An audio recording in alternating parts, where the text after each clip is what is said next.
அழகானவர், இனிமையானவர், அழகானவர், அவர் இனிமையானவர், உன்னை அழைக்கிறார்.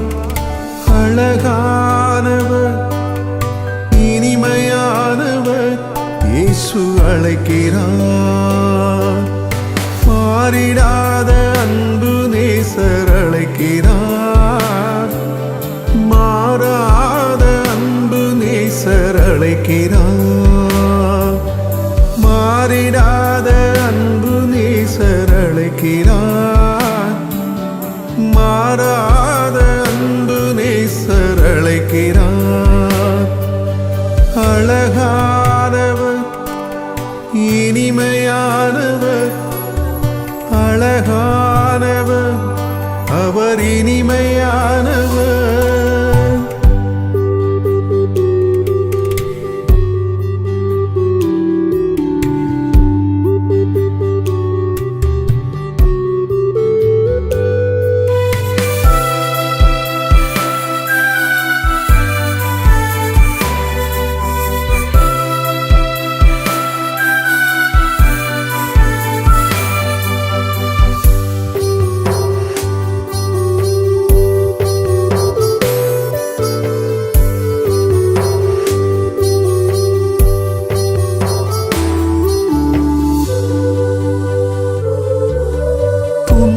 நேரத்தில் நீ சோர்ந்து போகையில், துன்ப நேரத்தில் நீ சோர்ந்து போகையில், மன்னித்து காத்து நடத்தினார்.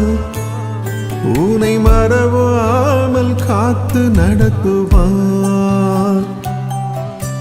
துன்ப நேரத்தில் நீ சோர்ந்து போகையில், துன்ப நேரத்தில் நீ சோர்ந்து போகையில், மன்னித்து காத்து நடத்தினார்.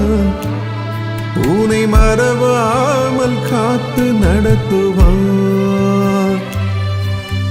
மாறிடாத அன்பு நேசர் அழைக்கிறார். மாறாத அன்பு நேசர் அழைக்கிறார். மாறிடாத அன்பு நேசர் அழைக்கிறார். மாறாத அன்பு நேசர் அழைக்கிறார். அழகானவர், இனிமையானவர், அழகானவர், அவர் இனிமையானவர், உன்னை அழைக்கிறார்.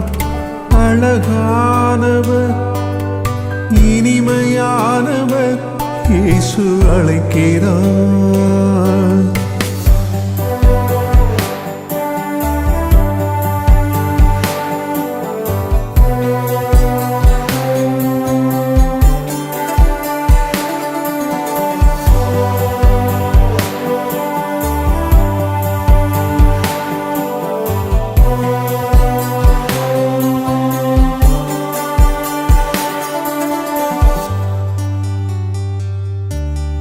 தலைவிதி என்று நீ கலங்கும் வேளையில், தலைவிதி என்று நீ கலங்கும் வேளையில், புது வாழ்வு தந்து அணைத்தாரே.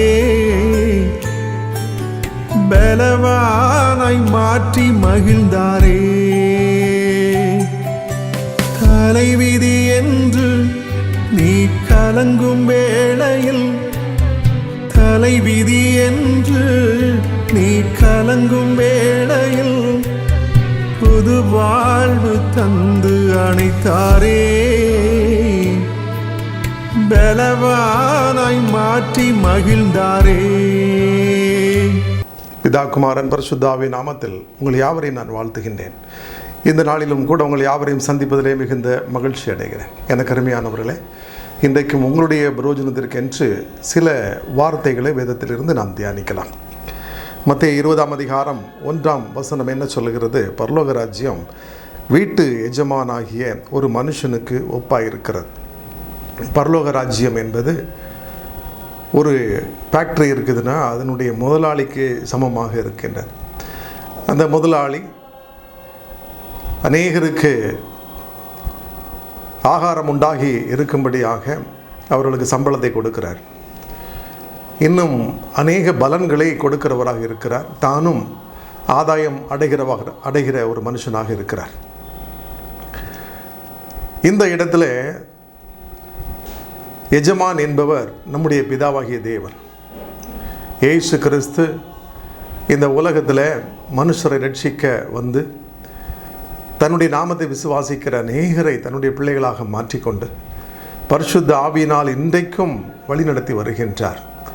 எதற்கென்று சொன்னால், எல்லா ஆத்துமாக்களையும் ஆதாயம் செய்து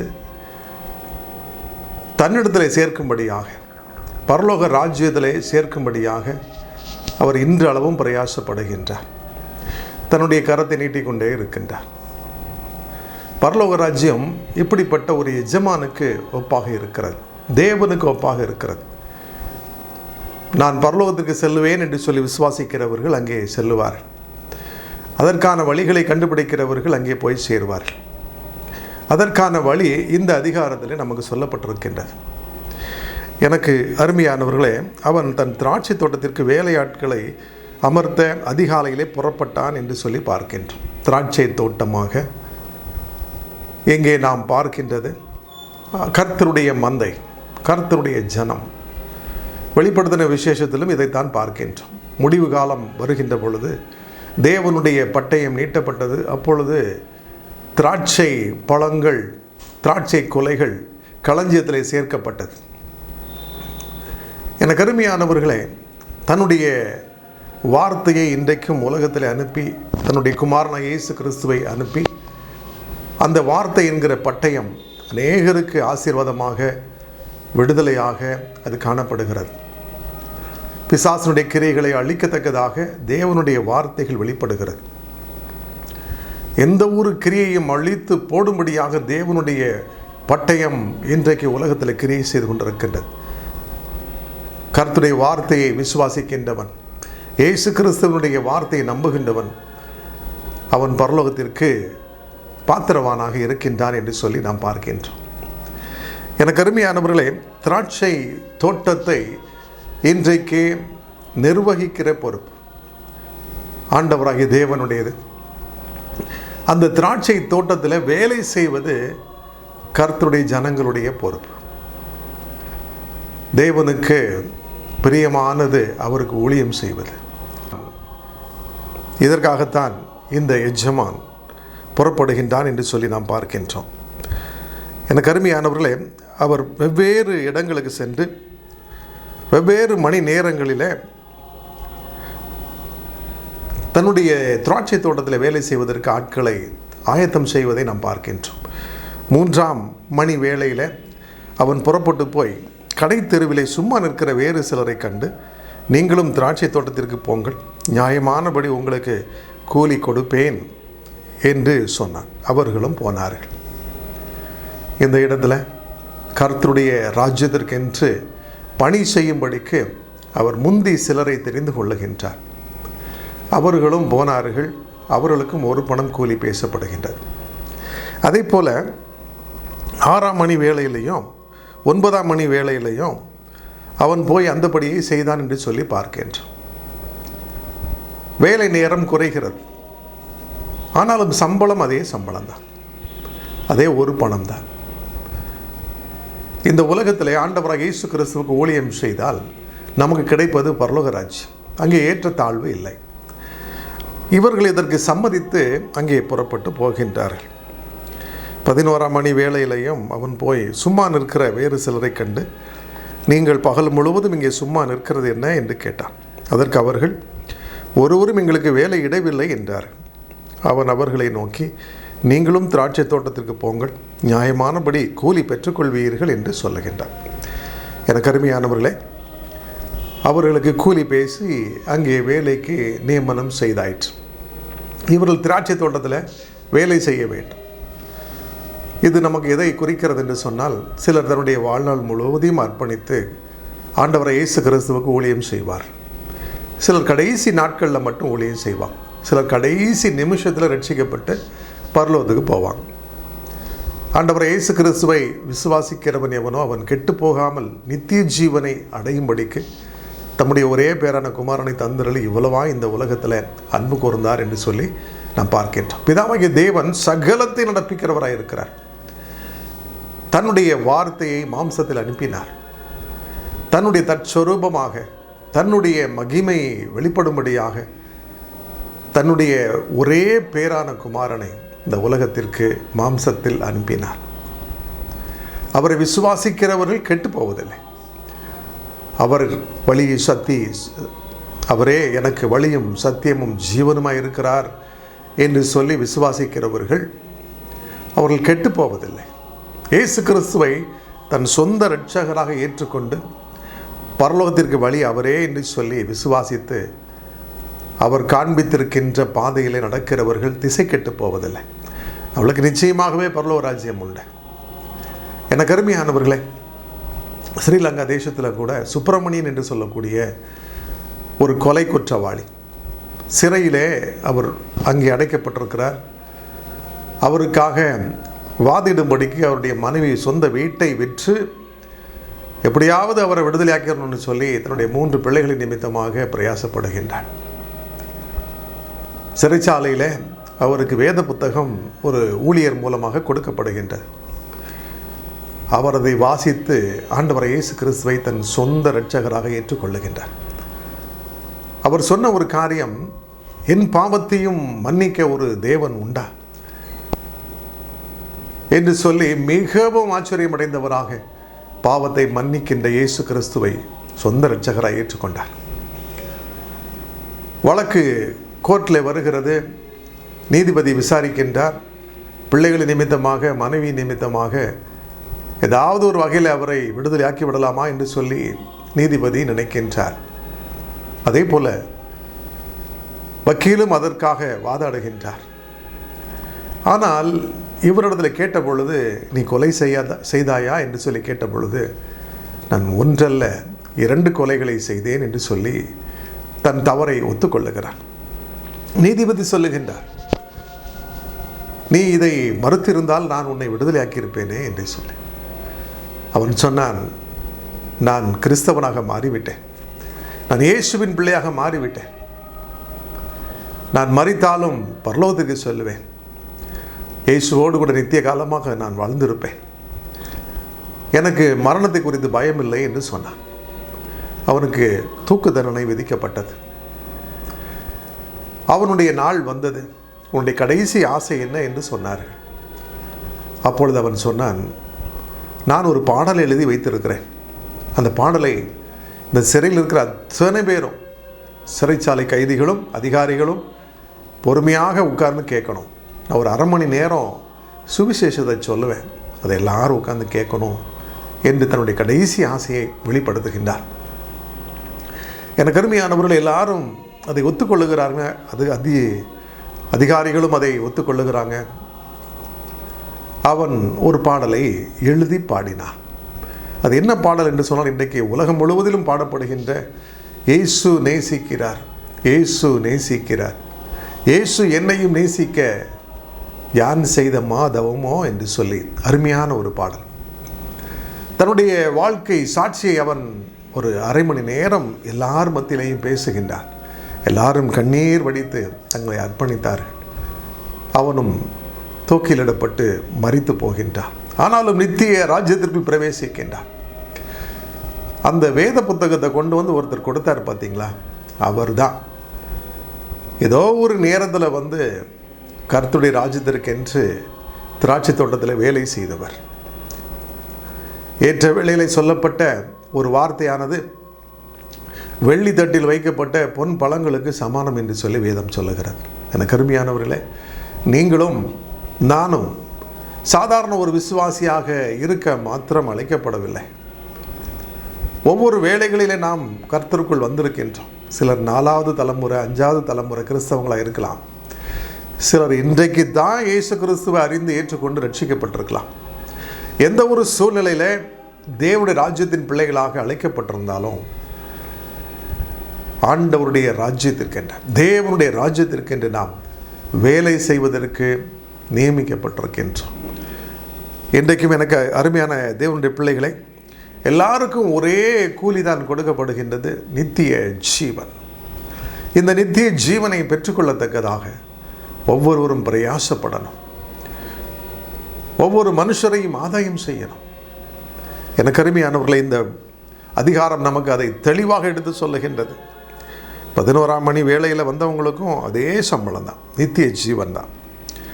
முந்தி அமர்த்தப்பட்டவர்கள் அந்த சம்பளத்தை வாங்குகிற நேரத்தில் அவர்கள் தங்களுக்கு அதிக கூலி கிடைக்கும் என்று எண்ணினார்கள். அவர்களும் ஆளுக்கு ஒவ்வொரு பணம் வாங்கினார்கள். எல்லாருக்கும் நித்திய ஜீவன், பரலோகத்தில் எல்லாருக்கும் ஒரே இடம்தான். எல்லாருக்கும் சரியான ஒரு உபசரிப்பு, மகிமை, அன்பை தேவன் வெளிப்படுத்துகிறவராக இருக்கின்றார். ஆனால் முந்தி வந்தவங்க எல்லாத்துக்கும் ஒரே மாதிரியான ஒரு பலன் கிடைக்கிறதே என்று சொல்லி முறையிட்டார்கள். அப்பொழுது அந்த வீட்டெஜமான் பிந்தி வந்தவர்களை பார்த்து, நான் உங்களுக்கு அநியாயம் செய்யவில்லை, நீங்கள் என்னிடத்தில் ஒரு பணத்துக்கு சம்மதிக்கவில்லையா? உன்னுடைய நீ வாங்கி கொண்டு போ, உனக்கு கொடுத்தது போல பிந்தி வந்தவனாகிய இவனுக்கும் கொடுப்பது என்னுடைய இஷ்டம். வலது பார்ஷத்து கள்ளனுக்கும் அந்த செகண்டில் மனம் திரும்பினா, இயேசு கிறிஸ்துவை மகிமைப்படுத்தினா, உங்களுடைய ராஜ்யத்தில் என்ன நினச்சிக்கோங்கன்னு சொன்னான். உடனே ஆண்டவர் சொன்னார், இன்றைக்கு நீ என்னோடு கூட பரலோகத்தில் இருப்பாய், பரதீசில் இருப்பாய் என்று சொன்னார். இதை தேவன் ஜனங்களுக்கு கொடுப்பது அவருடைய இஷ்டமாக இருக்கிறது, தேவனுடைய சித்தமாக இருக்கிறது. 15ஆம் வசனத்தில் சொல்கிறார், என்னுடையதை என் இஷ்டப்படி செய்ய எனக்கு அதிகாரம் இல்லையா?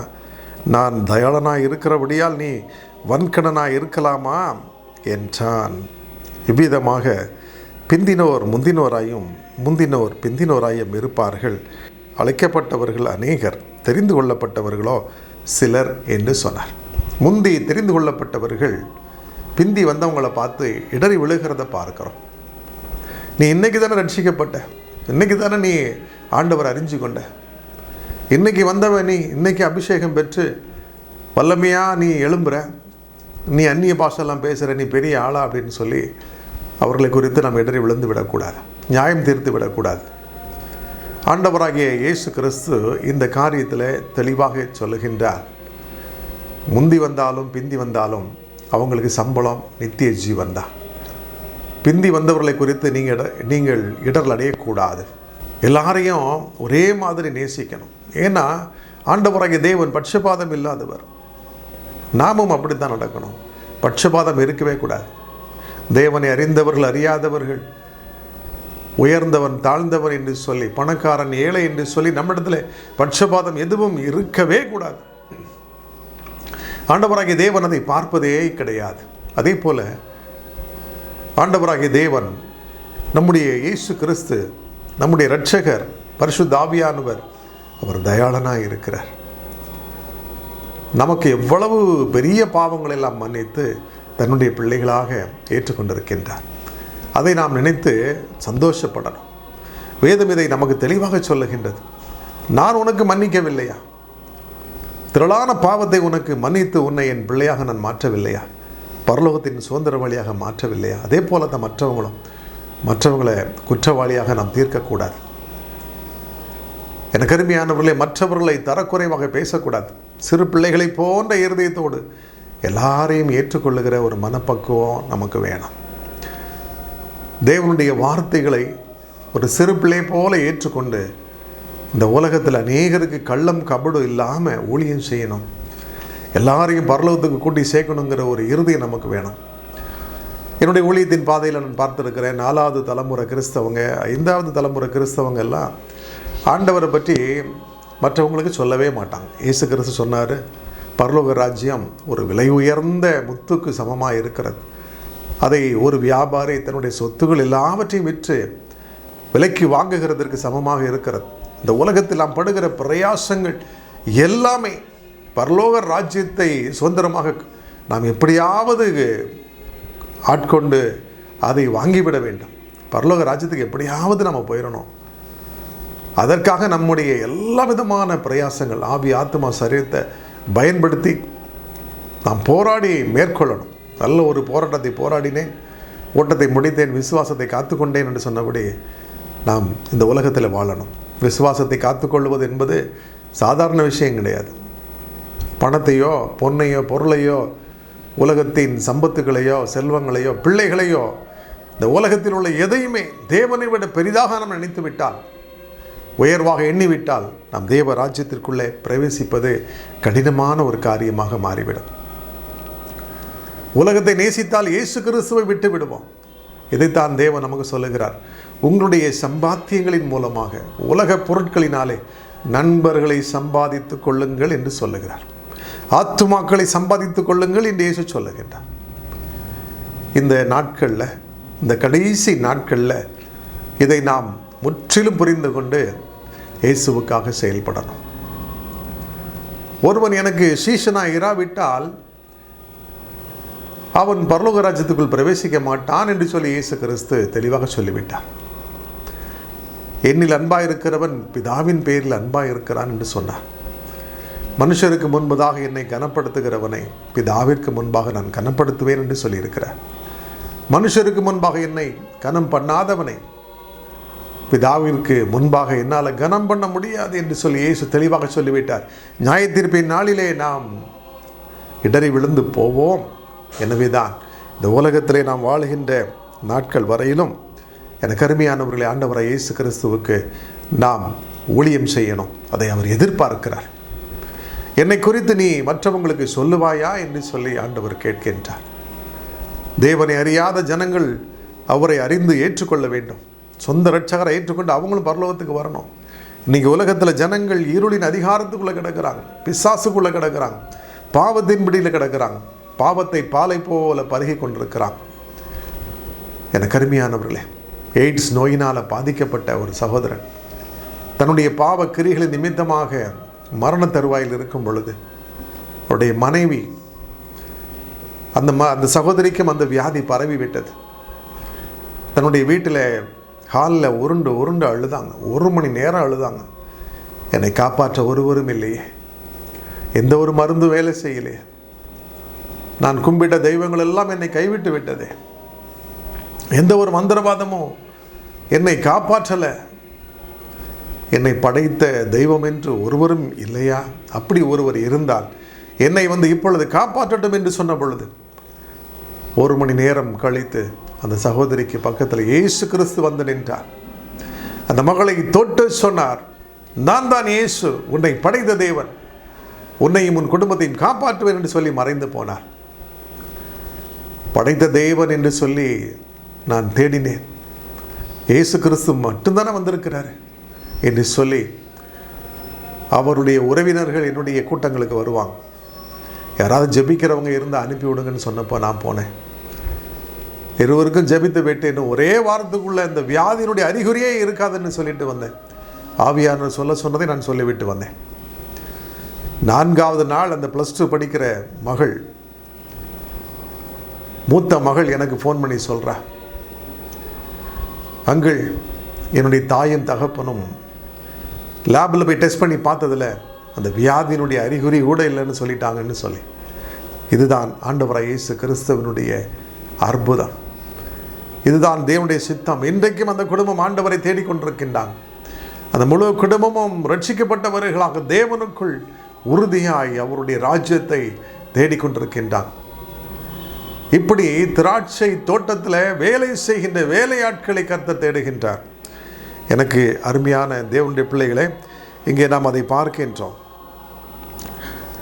தேவனாகிய கர்த்தர் அநேக காரியங்களை இங்கே சொல்லி 28வது வசனம் சொல்கிறார், அப்படியே மனுஷகுமாரனும் ஊழியம் கொள்ளும்படி வராமல் ஊழியம் செய்யவும் அநேகரை மீட்கும் பொருளாக தன்னுடைய ஜீவனை கொடுக்கவும் வந்தார் என்றார். அப்போ மனுஷகுமாரன் இயேசு கிறிஸ்து அநேக ஊழியக்காரங்களை ஏற்படுத்திட்டு போகிறதுக்கு மட்டும் வரல, அவரே ஊழியம் செய்யும்படி வந்தார். அநேகரை மீட்கும் பொருளாக தம்முடைய ஜீவனை கொடுக்கவும் வந்தார். 27வது வசனத்தில் சொல்கிறார், உங்களில் எவனாகிலும் முதன்மையானவனாய் இருக்க விரும்பினால் அவன் உங்களுக்கு ஊழியக்காரனாக இருக்க கடவன். இந்த உலகத்தில் எல்லாரும் முன்னேற துடிக்கிறாங்க. சம்பாதிச்சு மேலே வரணும், 4 பேரை போல் நல்ல பேர் புகழோடு வாழணும், நல்லபடியாக சாப்பிட்டு நல்ல சம்பரயோகமாக இருக்கணும்னு சொல்லி பிரயாசப்படுகிறாங்க, ஆசைப்படுறாங்க. இயேசு சொல்கிறார், நீ முதன்மையாக இருக்க விரும்பினால் மற்றவனுக்கு ஊழியக்காரனாக இரு. உன் செல்வங்களினால் அழிந்து போகும் உலகப் பொருட்களால் நண்பர்களை சம்பாதித்துக்கொள் என்று சொல்லுகிறார். மனுஷன் எதையும் கொண்டு வந்ததும் இல்லை, கொண்டு போவதும் இல்லை. வெறுமையாய் வந்தான், வெறுமையாகவே திரும்பி போவான். சரீரம் மண்ணில் விழுந்து போகும். ஆத்துமா இயேசு கிறிஸ்துவை விசுவாசித்தால் பரலோகத்துக்கு போகும், விசுவாசிக்காவிட்டால் நரகத்திற்கு போகும். இதில் எந்த ஒரு பாரபட்சமும் இல்லை. எனவே இந்த உலகத்தில் வாழுகிற காலம் வரையிலும் இயேசு கிறிஸ்துவை அநேகருக்கு நாம் சொல்லுவோம். நீங்கள் சொல்லாவிட்டால் கூட உங்களுடைய உத்தமமான நடக்கைகள், உங்களுடைய செயல்கள் இயேசுவை அறிவிக்கிறதாக இருக்கணும். நடமாடும் சுவிசேஷங்களாகவே நீங்கள் மாறணும். நேர்மையாக இருங்க. லஞ்சம் கொடுக்க வாங்க நாம் ஒத்துழைக்கக்கூடாது. இந்த உலகத்தில் நேர்மையாக நடந்து இயேசு கிறிஸ்துவனுடைய அன்பை வெளிப்படுத்துவோம். எல்லாரையும் அவருடைய மந்தையிலே சேர்ப்போம். தேவனுடைய திராட்சை தோட்டத்திலே ஊழியம் செய்யும்படி நம்ம ஒப்பு கொடுப்போம். சாதாரண விசுவாசியாக இருந்தால் நல்ல ஒரு போராட்டத்தை போராட முடியாது, ஓட்டத்தை முடித்து விசுவாசத்தை காத்துக்கொள்ள முடியாது. சாதாரண விசுவாசிக்கு, ஊழியம் செய்யாத ஒரு விசுவாசிக்கு உலக பொருட்கள் மேல் ஆசை வந்துவிடும், அவங்க விழுந்து போவாங்க. எனவே தான் இயேசு கிறிஸ்துவோடு நாம் நடக்கின்ற ஜனங்களாக இருக்கணும். எனவே தான் ஆண்டவர் சொன்னாங்க, நான் எங்கே இருக்கிறேனோ என் பிள்ளைகளும் அங்கே இருப்பாங்க. என்னோட சேர்க்காதவன் சிதறடிக்கிறான், என்னோட கூட இராதவன் எனக்கு விரோதியாக இருக்கிறான்னு சொன்னார். இயேசுவோடு நடக்க பழகுவோம். அவருடைய ராஜ்யத்திலே நாம் வேலையாட்களாக இருப்போம், ஊழியர்களாக இருப்போம். உலகத்தின் பிரகாரமாய் வேலை செய்தாலும், நமக்கு நேரம் கிடைத்தாலும், சமயம் வாய்த்தாலும் வாய்க்காட்டாலும் சுவிசேஷத்தை ஜாக்கிரதையாக பிரசங்கம் பண்ணுவோம். அதன் மூலமாக அநேகர் தொடப்பட்டு தேவ ராஜ்யத்துக்கு வருவாங்க, நரகத்திலிருந்து தப்பு வைக்கப்படுவாங்க. நாம் ஜெபிக்கலாம். அன்பின் பரலோக பிதாவே, ஆசீர்வதிக்கப்பட்ட இந்த வேலைக்காக நன்றி செலுத்துகின்றோம். இந்த சத்தியத்தை கேட்ட ஒவ்வொரு சகோதர சகோதரிகளையும் கண்ணோக்கி பாருங்கப்பா.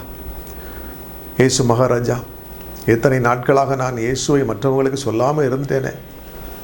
விளக்கை கொளுத்தி மரக்காலில் யாரும் மூடி வைக்க மாட்டாங்களே, நான் மூடி வச்சுட்டேனே.